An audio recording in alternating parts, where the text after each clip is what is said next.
Vem, da že poznaš Goljata. Ko večina ljudi sliši njegovo ime, takoj pomislijo, da je on velikan, ki ga je premagal David samo s fračo in kamnom. A v resnici se v ozadju Goljatovega življenja skriva še globja zgodba. Obstaja del njegove zgodbe, o katerem skoraj nihče ne govori. Zato je zdaj vprašanje, kdo je pravzaprav Goljat? Zakaj se ga je vsa izraelska vojska tako zelo bala? In ali je mogoče, da je njegov izvor še globlji, kot si mnogi mislijo? In to bomo raziskali. Toda preden začnemo, ne pozabite všečkati tega videa. To nam, ustvarjalcem vsebin, veliko pomeni. Najlepša hvala in zdaj začnimo. V Svetem pismu Goljata niso prikazali kot navadnega vojaka. Bil je simbol strahu, pritiska in na videz nemogočega nasprotnika. Po prvi Samuelovi knjigi je prihajal iz mesta Gat, enega najpomembnejših mest Filistejcev. Filistejci so bili dolgoletni sovražniki Izraela. Bili so mogočna skupina, znana po naprednem orožju in izjemno močnih bojevnikih. Toda Goljat je bil poseben, celo v svoji lastni vojski. Opisan je bil kot izjemno velik v primerjavi z običajnim človekom tistega časa. Obstajajo starejši prevodi Svetega pisma, ki pravijo, da je bil visok več kot 9 čevljev. Čeprav nekateri učenjaki verjamejo, da je bila njegova višina lahko manjša, odvisno od uporabljenega starodavnega merskega sistema. Toda katerakoli možnost je pravilna, eno je jasno. Bil je izjemno velik v primerjavi z navadnim vojakom in ni bila samo višina razlog, zakaj so se ga bali. Nosil je težko bronasto oklep, ki je od daleč izgledal skoraj kot železni zid. S seboj je imel veliko sulico, ki je bila po opisu v Svetem pismu izjemno debela in težka. Imel je celo svojega ščitonošo, ki je hodil pred njim. Bil je kot premična trdnjava sredi bojišča. Toda pravo orožje Goljata ni bila le moč, temveč psihološko vojskovanje. 40 dni je vsak dan prihajal v dolino Ela, da bi izzval Izrael, zjutraj in zvečer. Vedno isti izziv, en boj, en človek proti enemu človeku, brez cele vojske, brez podpore. Tisti, ki izgubi, izgubi za ves narod. In z vsakim dnem, ki mine, strah v izraelskem taboru samo še raste. Samo pomisli. Ne soočajo se samo s preprosto grožnjo. Vsak dan gledajo orjaškega bojevnika, ki se zdi nemogoče premagati. S časom se morala vojakov počasi ruši. Tudi kralj Savel, ki bi moral voditi v boju, ne more ukrepati. Po mnenju biblijskih zgodovinarjev je pomembno razumeti kulturo starodavnega vojskovanja. V številnih starodavnih bitkah je bil običajen tako imenovani boj prvakov. To pomeni, da vsaka stran izbere svojega najmočnejšega bojevnika, da se borita. Zmagovalec bo postal simbol zmage celotne vojske. Zato, ko je Goljat izzval Izrael, to ni bila le preprosta žalitev. Bilo je javno ponižanje. In dokler nihče ne odgovori na njegov izziv, to še bolj kaže, da ima nadzor nad situacijo, čeprav se prava vojna še ni začela. Obstaja še ena podrobnost, ki jo pogosto spregledamo.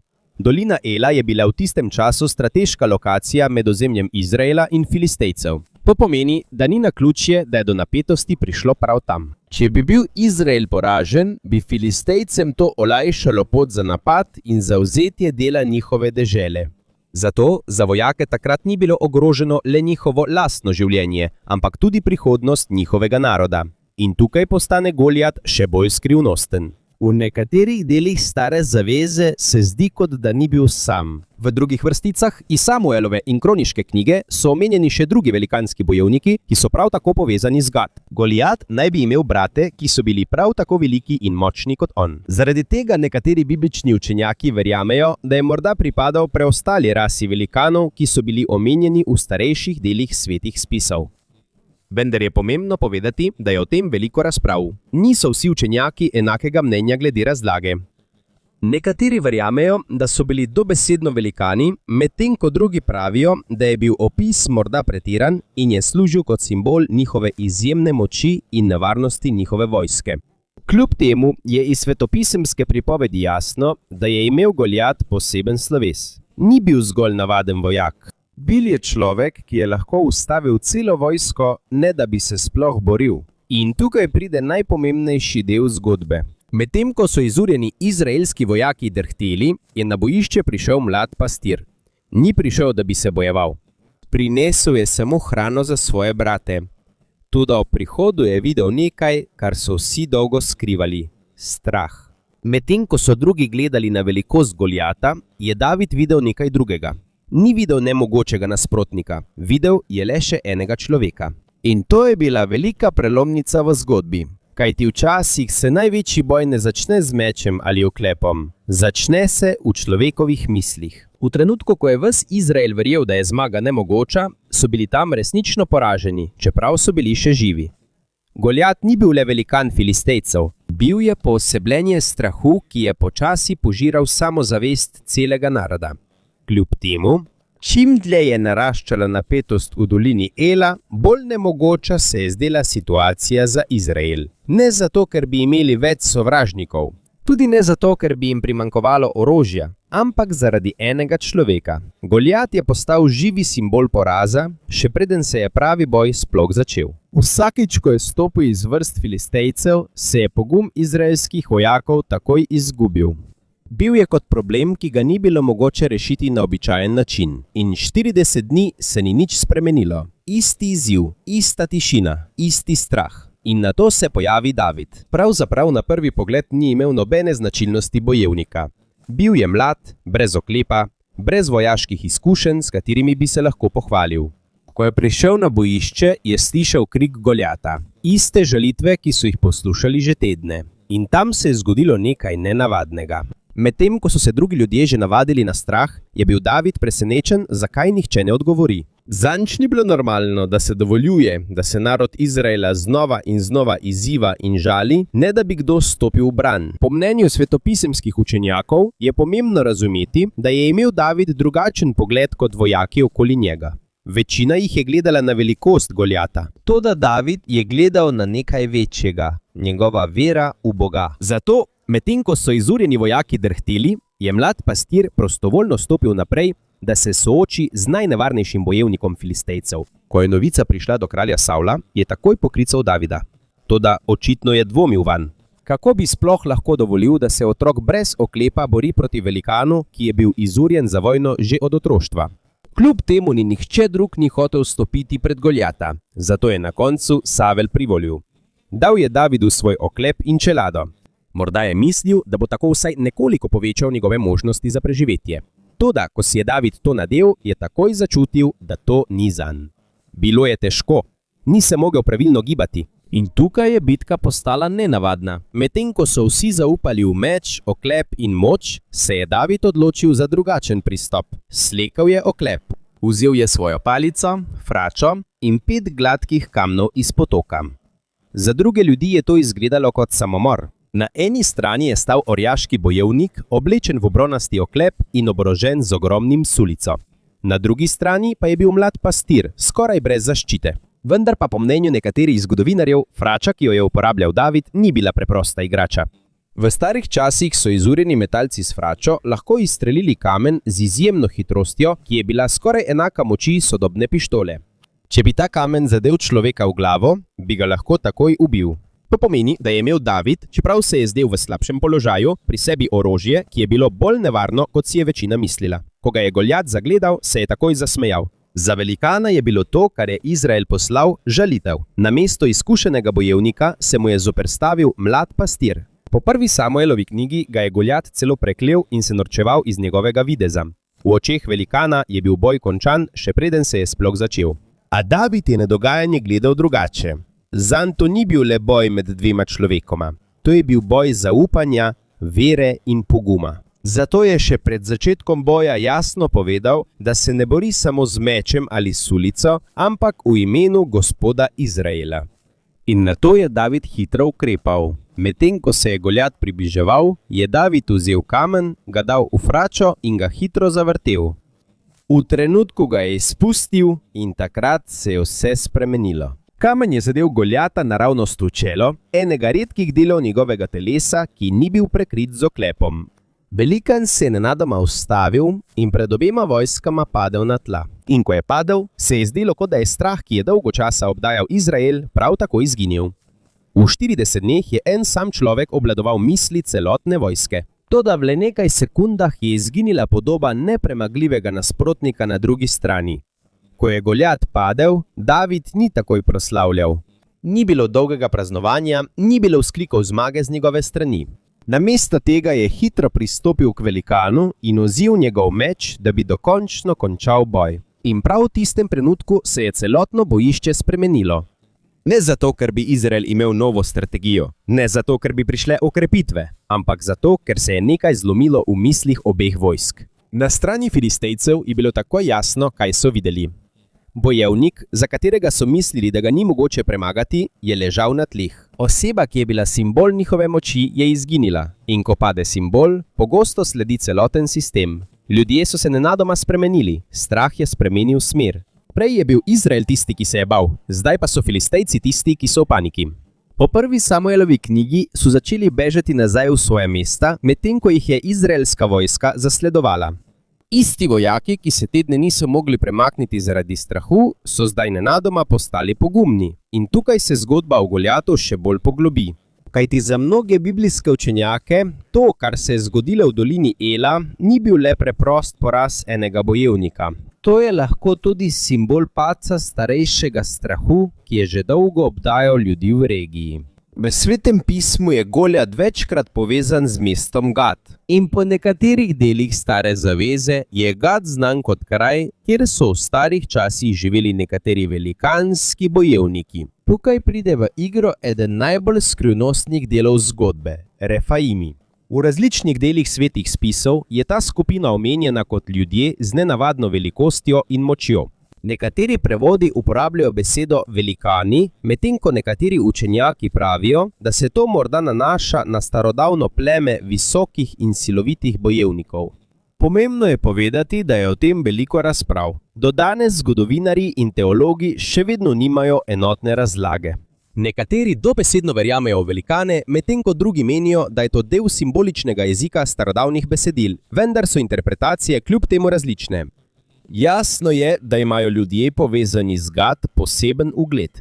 Zato je spodnji del prav tako pomemben, ker očitno ni bil sam. V drugi Samuelovi knjigi in prvi knjigi Kronik so omenjeni še drugi velikanski bojevniki, ki so prav tako povezani z istim krajem. Eden izmed njih je Lahmi, ki je po nekaterih prevodih najkapatid umano ni Goljat. Obstaja tudi bojevnik po imenu Išbi-Benob, ki se je bojeval z Davidom v drugem boju nekaj let kasneje. In še ena nenavadna podrobnost, ki pogosto preseneti mnoge bralce Svetega pisma. Eden od teh bojevnikov je bil opisan kot tisti, ki ima 6 prstov na vsaki roki in 6 prstov na vsaki nogi. V sodobnem času obstaja medicinsko stanje imenovano polidaktilija, kjer ima oseba dodatne prste na rokah ali nogah. Zato po mnenju nekaterih zgodovinarjev je to lahko resnično fizično stanje in ne zgolj preprosta legenda. Toda v pripovedi svetih spisov se zdi, da so ti podatki uporabljeni zato, kažejo, kako posebni so bili ti bojevniki v primerjavi z navadnimi ljudmi tistega časa.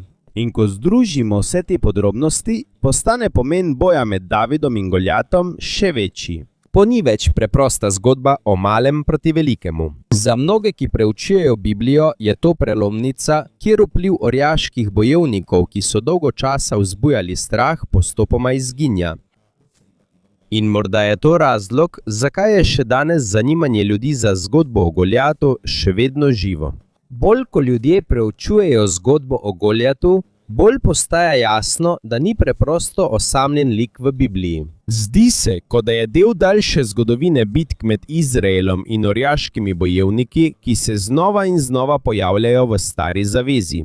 In tukaj postane vprašanje še pomembnejše. Paano kung si Goljat res že edinstven? Kaj pa, če je bil le eden izmed zadnjih preostalih članov starejše rase bojevnikov, ki so se jih različni narodi že dolgo bali? V različnih delih svetih spisov se večkrat omenjajo Refaim, v nekaterih prevodih jih imenujejo velikani. Vendar pa po mnenju številnih zgodovinarjev in teologov še vedno ni povsem jasno, ali so bili dobesedno velikani ali pa le starodavna skupina visokih in divjih bojevnikov. Kljub temu pa se v teh besedilih vedno znova pojavlja ena stvar. Bili so drugačni. Pogosto so povezani s hudimi vojnami, težkimi ozemlji in bojevniki, ki so se zdeli presegati običajne zmožnosti navadnih ljudi. In ker je bil Goljat povezan z mestom Gat, veliko biblijskih učenjakov verjame, da je bil del preostalih skupin teh orjaških bojevnikov. Zato, za nekatere, ki preučujejo svete spise, boj med Davidom in Goljatom ni zgolj zgodba o outsiderju, ki je zmagal. zato je lahko tudi simbol konca dolgega obdobja strahu, ki so ga v regiji povzročali orjaški bojevniški klani. In obstaja še ena podrobnost, ki jo pogosto spregledamo. Samo ime Goljat. Do danes ni enotne razlage o njegovem pravem pomenu. Nekatere starodavne razlage pravijo, da je to morda povezano z besedami, ki se nanašajo na čarovništvo, uroke ali duhovne prakse. Vendar je pomembno povedati, da temu ni tako. Universally accepted interpretation. Veliko učenjakov pravi, da ni dovolj dokazov, da bi lahko z gotovostjo trdili, da je to res pomen njegovega imena. Toda tudi če natančen pomen ni jasen, je v Svetem pismu očitno, da ima Goljat globoko povezavo z vero Filistejcev. Ko se je soočil z Davidom, ni bil le navaden bojevnik, ki se je hvalil. Po prvi Samuelovi knjigi je Davida preklel v imenu svojih bogov. To pomeni, da zanj to ni bilo le to. To je bil tudi duhovni spopad med različnimi verovanji in kulturami. In tukaj celoten prizor postane še bolj simboličen. Na eni strani je Goljat, oblečen v bronasto oklep, z velikim mečem podprt z močjo filistejske vojske. Na drugi strani pa je David, brez oklepa, brez ugleda, a z močno vero. Tudi Goljatov meč je postal del legende. V nekaterih judovskih tradicijah in rabinskih komentarjih je to pogosto opisano kot simbol moči in prevlade velikana. Zato, ko je David uporabil prav Goljatov meč, da je končal boj, je bilo to za nekatere tudi simbol padca moči, ki so se je dolgo bali. Morda pa je najbolj skrivnostni del te razprave povezava velikanov s starejšim delom Geneze. Tu nastopi ena izmed najbolj razpravljenih tem v bibličnih študijah, Nefilim. V 6. poglavju Geneze je kratek, a zelo skrivnosten odlomek o bitjih imenovanih Nefilim še pred veliko poplavo. Skozi stoletja so se pojavile različne interpretacije o tem. Nekatere starodavne judovske tradicije pravijo, da so povezani z božjimi sinovi in človeškimi ženskami. Drugi učenjaki pa verjamejo, da je to le simboličen jezik za opisovanje pokvarjenih vladarjev ali nasilnih bojevniških skupin v starih časih. In pomembno je, da to razumemo. Ni univerzalnega soglasja glede natančne razlage tega odlomka. Do danes o tem še vedno razpravljajo teologi, zgodovinarji in strokovnjaki za Sveto pismo. Vendar pa je ena stvar resnična. Sveto pismo večkrat omenja ljudi z izjemno velikostjo in močjo, tako pred kot po pripovedih o poplavi. In za nekatere učenjake so Refaim morda zadnji ostanki teh starodavnih zgodb. Če je to res, pa čeprav le deloma, Mas lumalalim ang misteryo ni Goljat. je mogoče, da ni bil le preprost filistejski bojevnik, ampak tudi simbol veliko starejšega spomina, ki že dolgo kroži v zgodbah starodavnega Bližnjega vzhoda. In tukaj pride v ospredje ena najbolj kontroverznih podrobnosti o njem, njegova prava višina. V tradicionalnem masoretskem besedilu Stare zaveze je Goljat opisan kot visok 6 komolcev in 1 dlan, kar po sodobnih merah pomeni več kot 2,7 metra. Vendar pa nekateri zgodovinarji in raziskovalci, ki so preučevali kumranske rokopise, pravijo, da obstaja starejši rokopis, ki navaja, da je bil visok le 4 komolce in 1 dlan, kar je bliže približno 2 metroma. In to je še danes velika debata v bibličnih študijah. Če je masoretsko besedilo pravilno, je bil Goljat dobesedno skoraj kot velikan v primerjavi z običajnim človekom tistega časa. Če pa je različica iz kumranskih rokopisov natančnejša, je še vedno možno, da je bil za svoj čas izjemno visok. A vendar ni bil tako velik, kot ga pogosto vidimo v filmih in na slikah. In morda je to razlog, zakaj razprava o njem še danes ne izgine. In tukaj postane razprava o Goljatu še bolj zapletena, saj celo preprost podatek, kot je njegova višina, očitno ni tako preprost. V antičnem svetu ni bilo enotnega sistema merjenja, kot ga imamo danes. Dolžina enega komolca se je lahko spreminjala glede na kulturo, čas in kraj. Običajno je hebrejski komolec meril približno 52 do 54 centimetrov. Zato, če uporabimo tradicionalno meritev iz masoretskega besedila, je lahko Goljat presegal 3 metre v višino. Oseba, ki je na bojišču skorajda videti kot pošast. Zdaj si to predstavljaj v resnični situaciji. Ogromen bojevnik, oblečen v bronasto oklepje, ki je izjemno težko. S seboj nosi veliko sulico in je viden že oddaleč. Ni mu treba takoj napasti, da bi prestrašil. Včasih je že njegova prisotnost dovolj, da sovražnik izgubi pogum. In morda je to pravi razlog, zakaj se mu nihče ni upal postaviti po robu v 40 dneh. Še preden je Davidov kamen zadel njegovo čelo, je Goljat že dolgo zmagoval na drugačen način. V mislih ljudi, v strahu, v prepričanju, da ga je nemogoče premagati.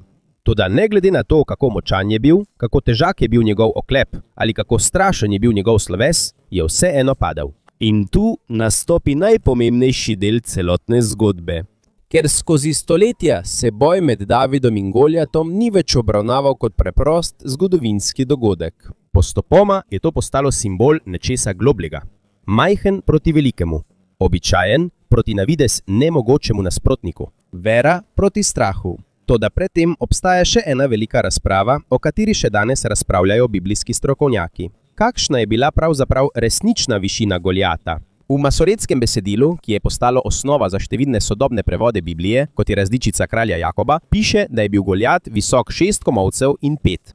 Če to pretvorimo z uporabo starodavnih hebrejskih mer, to znaša skoraj 3,5 metra. To je bilo zelo veliko, skoraj neverjetno. Vendar pa po kumranskih rokopisih, ki so ena najstarejših zbirk svetopisemskih rokopisov, najdenih v 20. stoletju, piše drugačna mera. Samo 4 komolce in 5. Ko to pretvorimo, je to približno 2,4 metra oziroma več kot 7 čevljev visoko. In tukaj so se mnenja strokovnjakov še bolj razdelila. Nekateri verjamejo, da je masoretsko besedilo natančnejše, ker naj bi se bolj ujemalo z dramatičnim opisom zgodbe. Vendar pa drugi pravijo, da je različica kumranskih rokopisov morda bližje izvirnemu rokopisu, saj je starejša v primerjavi z drugimi ohranjenimi kopijami. Resnica je, da do danes še vedno ni popolnega soglasja. Toda ne glede na to, katera različica je pravilna, je ena stvar jasna. Goljat ni bil navaden človek v očeh ljudi v njegovem času. In ni bila samo njegova višina tista, ki je bila zastrašujoča. Po Svetem pismu je njegovo bronasto oklep tehtalo okoli 5000 šeklov. Ko to pretvorimo v sodobni sistem teže, to znaša približno 60 kg ali več. In to je bil samo oklep. Predstavljaj si, da se lahko hitro premikaš, medtem ko nosiš takšno težo. To samo dokazuje, da Goljat ni bil samo visok. Bil je izurjen za vojno, vajen težkega orožja, vajen boja iz oči v oči.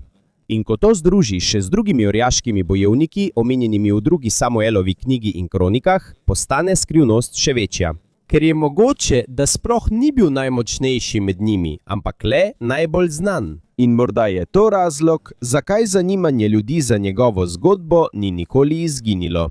Tudi po 1000 letih. Ker na koncu zgodba ni le o natančni višini Goljata, prav tako ni o teži njegovega oklepa ali o tem, kako velik je bil njegov meč. Tisto, kar je zares ostalo v zgodovini, je pomen njegovega padca. Kajti pred 2 vojskama je bil mlad pastir, ki se je odločil, da ne bo podlegel strahu, ki je že dolgo obvladoval vse. In od takrat je Goljat postal simbol vsega, kar se človeku zdi nemogoče premagati. Včasih je to problem, včasih strah, včasih zatiranje, včasih pa situacija, ki se zdi brezupna. Medtem pa je David postal simbol vere, poguma in zaupanja v Boga, tudi kadar ni bilo nobenega zagotovila za zmago. Zato verjetno njuna zgodba še danes ni pozabljena. Ker čeprav so časi različni, ima vsak človek svojega Goljata. Obstajajo bitke, ki se zdijo prevelike, težave, ki jih je skoraj nemogoče premagati, situacije, v katerih se počutiš majhnega in šibkega. In morda je to razlog, zakaj skrivnost Goljata še danes preučujejo. Ne samo zaradi njegove velikosti ali porekla, ampak zato, ker je njegova zgodba kot odsev bitk, s katerimi se ljudje soočajo še danes.